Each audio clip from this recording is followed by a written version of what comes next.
The following program has been edited down from its original length and comes from the DVD, The Receding Floodwaters, with Michael Oard. Visit us today to obtain the whole program.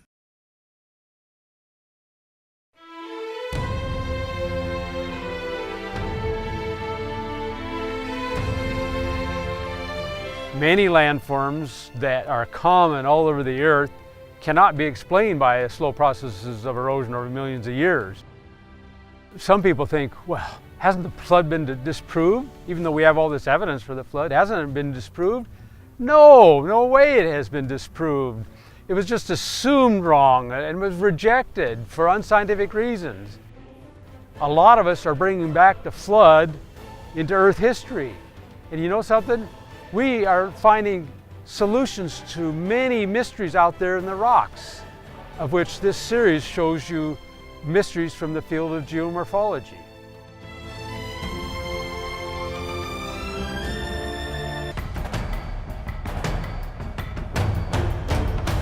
Welcome to the Flood Geology series, the programs where leading scientists take you exploring around the world to view the geologic evidence for the biblical flood and how its effects shaped the earth during and after this worldwide cataclysmic event only 4,300 years ago.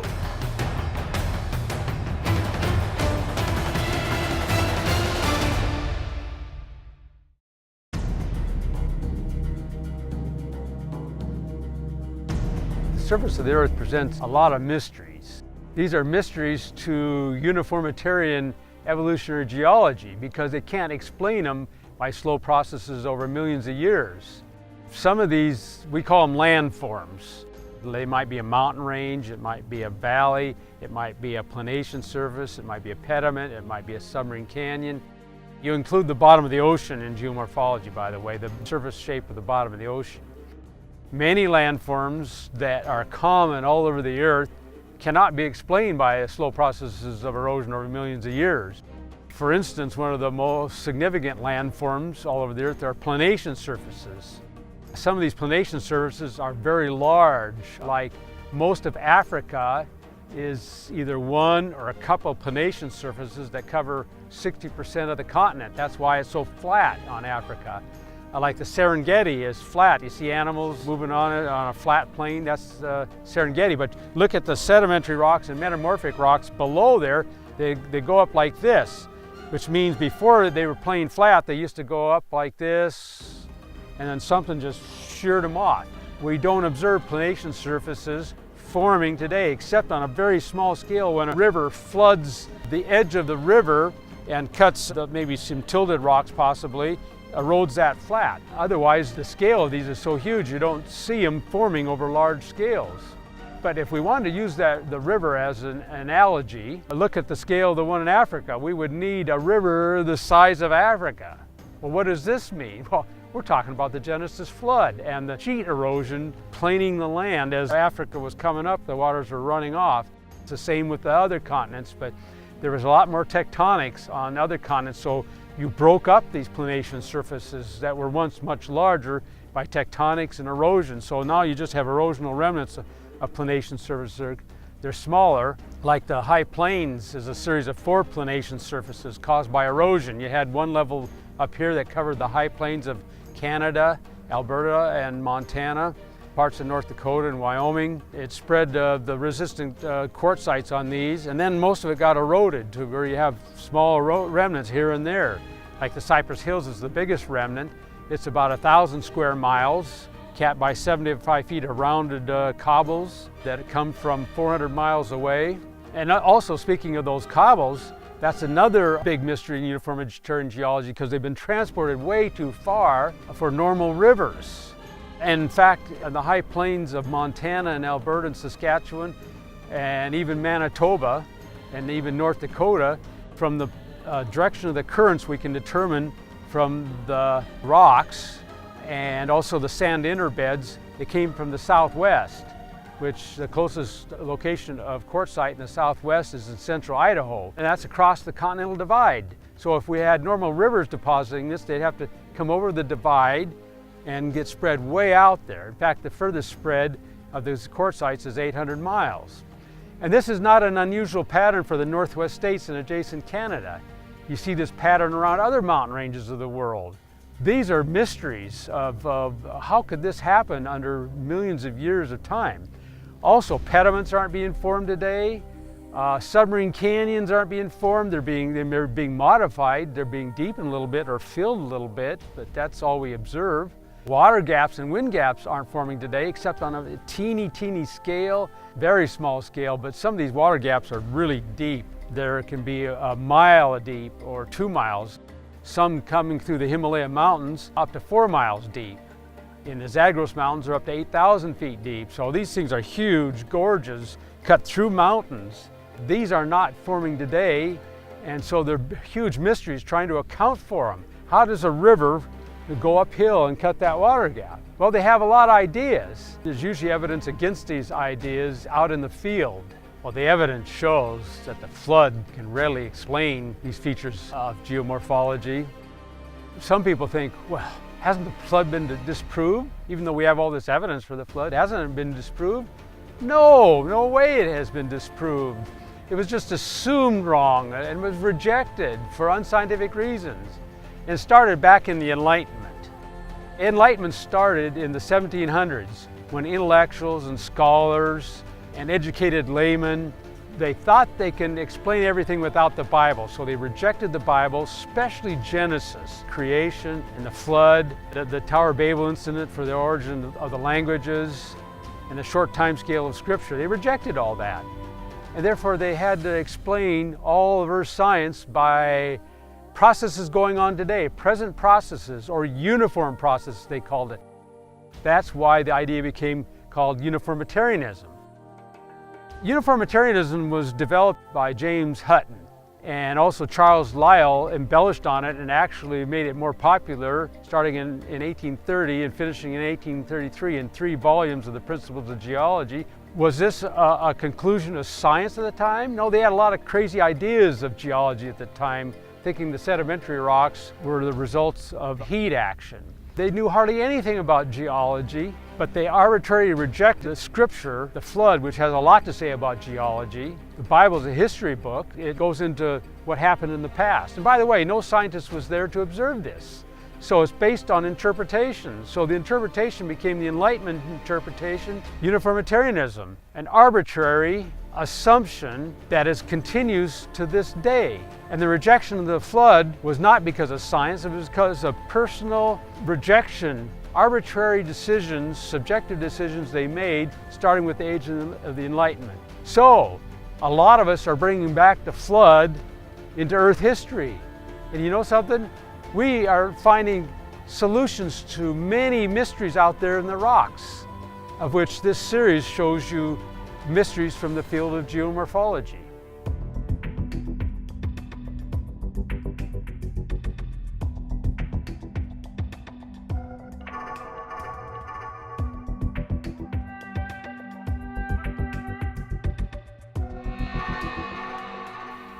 Well, when we read Genesis, we divide biblical Earth history up into a number of time periods. There was the time of the creation, which on day 3 there may have been geological work when the dry land appeared from the waters. That's still uncertain because creation was one giant miracle. Then we had a pre-flood period for approximately 1,700 years. That's probably, you had pretty low geological action. Then you had the Genesis flood for 371 days. And then we had a post-flood period of which the Ice Age occurred. And then we can, when we look at the account of the flood in Scripture, we can formulate a biblical geological model just on the flood. From the Bible, the flood occurs by some catastrophic, huge mechanism all worldwide. The water rises. Then it comes to a peak approximately day 150. It appears that water rose fast for the first 40 days, and that's what you'd expect in the mechanism being so catastrophic. You'd expect most of the flooding soon, and then the Bible talks about it prevailing up to day 150, so that kind of implies a slow rise.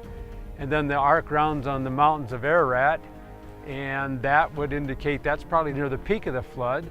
And then at day 150 to day 371, a total of 221 days, the flood is draining off the continents as the continents rise up out of the floodwaters and the mountains rise and the valleys sink down and the ocean basins sink. So we can divide up this flood into a flooding stage, which should be your first 150 days where the water rises to a peak, and then a receding or retreating stage in which the water is running off for 221 days. So there's two stages of the flood, the flooding stage and the retreating stage. Then we can divide those up into phases, of which there's 2 phases for the flooding stage and 2 phases for the retreating stage, and 1 phase in the middle at the peak. The first phase would be the first 40 days when you had huge catastrophism, huge big currents, a lot of turbulence, because the mechanism is so powerful. And they had 40 days and 40 nights of rain that probably was the cause.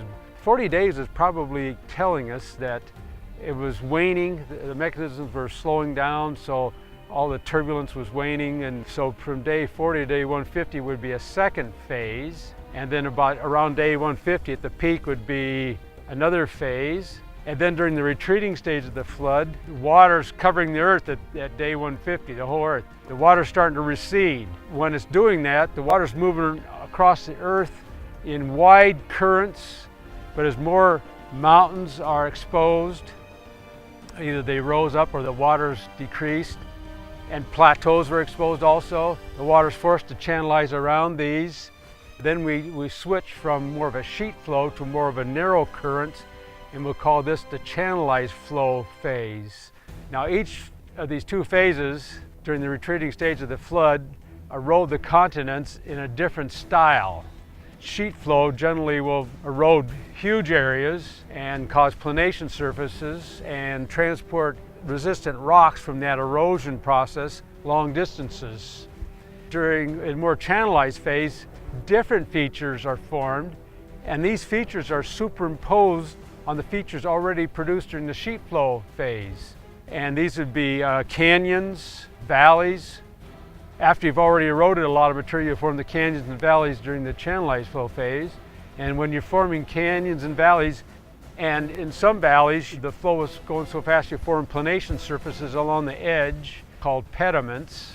Also, where water was going perpendicular to ridges and channelizing, it cut water gaps all the way down to where water's running through the mountains or the plateau or ridge, and you cut wind gaps that aren't cut far enough down.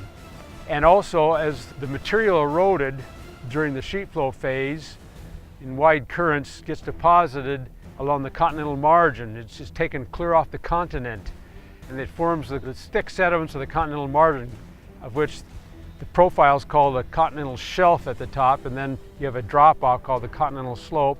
And off of some continents, you have a gradual descent into the deep sea, and that's called the continental rise. And those sediments, of which sometimes they're 15 kilometers, 20 kilometers thick off the east coast of the US, for instance, 25 kilometers thick in the Gulf of Mexico, just thick sediments from the runoff of the continents form the continental margin sediments that it's like a bathtub ring all around the continents. This bathtub ring extends way out. The continental shelf can go out hundreds of miles. If you can drain all the ocean water and see the geomorphic features of the surface, this would be the most conspicuous geomorphic feature on the Earth is the continental margin. That was deposited during the sheet flow phase. But during the channelized flow phase, the current sped up and channelized and cut submarine canyons.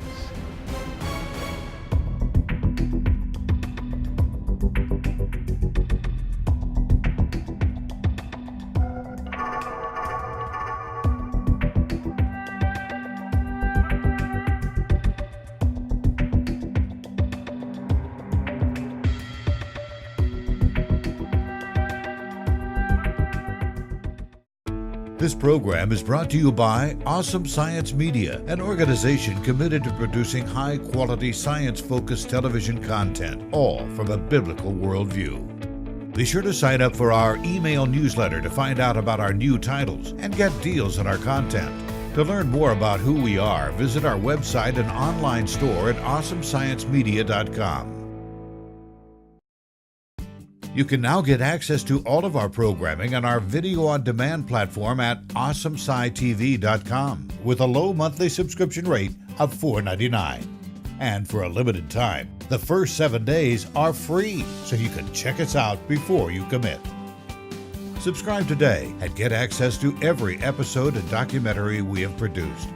Not only will you get access to all of our programs, but every behind-the-scenes video, blooper reels, interview clips, scientist testimony, producer video blog, on-site production previews, and spherical production videos. Awesome Sci TV will also be the place where we release our newest content, so you'll be the first in the world to see our newest episodes and documentaries. We're always producing content, so new titles will be added as soon as we release them. No matter where you live on the globe, if you have internet, you can subscribe to Awesome Sci TV. So what are you waiting for? Check us out today. Sign up for a 7-day trial. You'll have the choice to sign up for our monthly package or save money by signing up for our yearly subscription. But if you don't want to subscribe, Awesome Sci TV also offers each title for rent or for purchase. View our content from our website or download it to your computer or mobile device when you purchase it. It's easy to access any of our titles. Get all of our great programming and build up your faith in God's Word. Remember, for a limited time, you can sign up for a 7-day free trial. Go to awesomescitv.com to sign up now.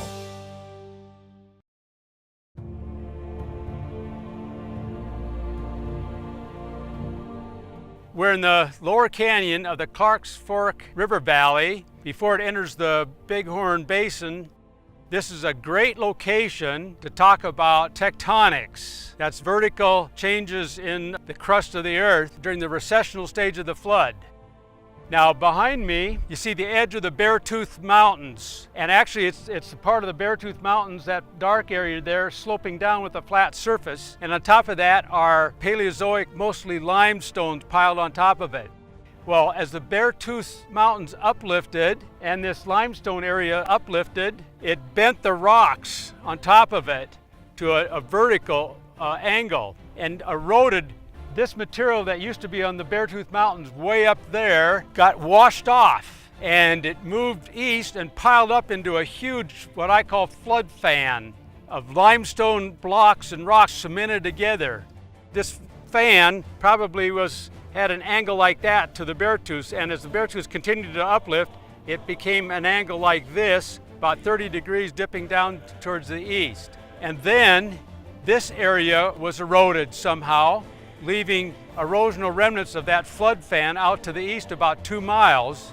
As a Bighorn Basin sank and filled up with sediments during the recessional stage of the flood and the Beartooth Mountains uplifted, there was a fault here called the Beartooth Fault, where the Beartooth Mountains rose, the granite in the Bighorn Basin sank. You find the granite 10,000 feet below sea level. Well, up on the Beartooth, it's 13,000 feet above sea level, indicating a change of 23,000 feet at the Beartooth Fault. You can see in the background these strongly tilted rocks. In the Bighorn Mountains to the east, we have a similar uplift and tilted rock. You generally don't bend rock unless it's really deep and under pressure and heat without breaking it. So this bending to vertical strata, tilted from about 30 degrees to vertical here, probably implies that the sediments were not quite solidified, or they were partially soft. It also implies another thing. If this uplift was slow over millions of years, these vertical features would all erode in that time, and you wouldn't have features like this. And same with in the Bighorn Mountains, where you actually have overturned strata like this as the Bighorns came up. You wouldn't have that if this was slow uplift over millions of years, because it would erode. Erosion's pretty fast on a million-year time scale. This implies rapid uplift, consistent with what we expect during the recessional stage of the flood, when the mountains rose and the valleys sank down.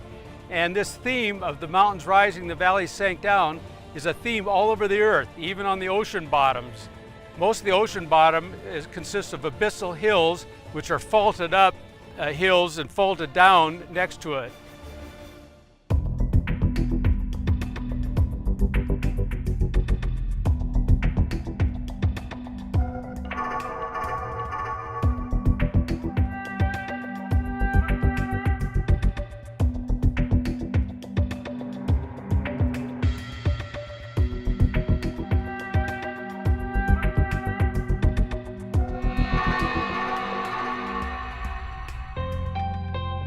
before we discuss the sheet flow phase, we have to talk about what causes the water to drain off the continents and about the erosion of the continents. Psalm 104:8 tells us that the mountains rose and the valleys sank down when the floodwaters drained. And this was referring to the flood because verse 6 says that God covered the land, including the mountains, with the water. The only other time the earth was flooded was on day 2 and 3. And on day 3, the dry land appears out of the water, and that's an uncovering. So it's obvious that from verse 6 that it's referring to the flood. And verse 9 reinforces this, where God set a boundary that the water that's in the ocean now will not come back up over the earth. When you have mountains rising, valleys sinking down in a flood, the water is going to rush off into the valleys and off the mountains. And also this occurs on a large scale where the continents are coming up out of the floodwaters and the water's rushing off at high speeds. We have a lot of evidence of the ocean basin sinking in the form of guyots, which are formed near sea level. These guyots are flat-top seamounts, and a seamount is a volcano, an underwater volcano. They're planed at sea level, near sea level, and now they're 5,000 feet below sea level, indicating that the ocean basins have sunk. And the margin along the continent is sunk. We have evidence of sinking of 14 miles in spots along the east coast, it was estimated, between the top of the Appalachians and some of the big cracks that are filled with sedimentary rocks in the coastal plain and on the continental shelf off the east coast. So you had a lot of upward vertical tectonics, and this is what drains the floodwaters off. As it's draining, it's going to erode the land during the retreating stage. In both during the sheet flow and the channelized flow. The erosion will be different. When we look at the continents, we can tell that it's been greatly eroded in bulk. For instance, the Colorado Plateau, it was estimated that we've had anywhere from 8,000 to 15,000 feet of erosion over the whole Colorado Plateau. Other erosional numbers are in the literature. For instance, in southern England, it's been estimated a mile or so of erosion. In the Canadian Rockies and the foothills, about another mile. Over the Flinders Range of Australia, it's been estimated about 20,000 feet. In the Appalachians, it's been estimated about 20,000 feet of erosion. Now, I ran a calculation to verify some of this erosion, and there's two ways you estimate the erosion. There's lots of coal in the rocks. Coal needs sediments above it, and it needs heat and pressure. So from the coal rank, which determines how hot it was, you can figure out roughly how much overburden. And based on coal rank, you can estimate about 20,000 feet of erosion in the Appalachian area. Another calculation is to check the sediments off the east coast where the floodwaters were eroding the mountains, taking those sediments to the east and deposited them in the continental shelf slope and rise. From that estimate, and by the way, we have those estimates based on seismic reflection profiles. We can find the igneous metamorphic basement and the sedimentary rocks have been estimated. And again, it comes out close to 20,000 feet of erosion for the Appalachians. And for the Colorado Plateau, there's a calculation that you can do based on north of the Grand Canyon. There's the Grand Staircase where the sedimentary rocks are tilted down to the north about 3 degrees. And there's a series of cliffs and steps, In other words, there's 5 of them of sedimentary rocks and a 6th at the very top that's volcanic. Based on that, if you extrapolate those sediments up over Grand Canyon area, you can show that around 10,000 feet of sedimentary rocks were taken off as a sheet, forming a planation surface over that whole area. That would occur during the sheet flow phase of the retreating stage of the flood. Another calculation on the Colorado Plateau I made near the Book and Roan Cliffs near Price, Utah. Again, the sediments, they tilt about 6 to 8 degrees to the north, and based on trigonometry, I estimated the amount of erosion over the San Rafael swell to the south, and I got up to 17,000 feet of erosion over the San Rafael swell. So these figures are huge erosion over the continents, are based on sound geomorphological science. Sometimes we have erosional remnants like Devil's Tower that sticks up, but usually erosional remnants are just very minimum estimates because sometimes it's a sedimentary mesa where the rocks are hard at the top. So to harden rock, they have to be buried a fair amount. So They're always minimums. Based on erosional remnants, you can get minimums in a lot of places of 1,000 or 2,000 feet, just based on the top of the erosional remnant. But then if you add the sediments that would be needed to harden a rock that's now on the top of the mesa, you'd have to add another 1,000 feet or more. These are some of the ways we figure out that the continents were greatly eroded. These erosional products are not found nearby as if it was eroded by uniformitarian time over millions of years. They're gone. They're taken totally off the continents. This is what we expect in the flood. Not only the huge erosion of thousands of feet, but to be totally taken off the continent, and now it's in the continental shelf.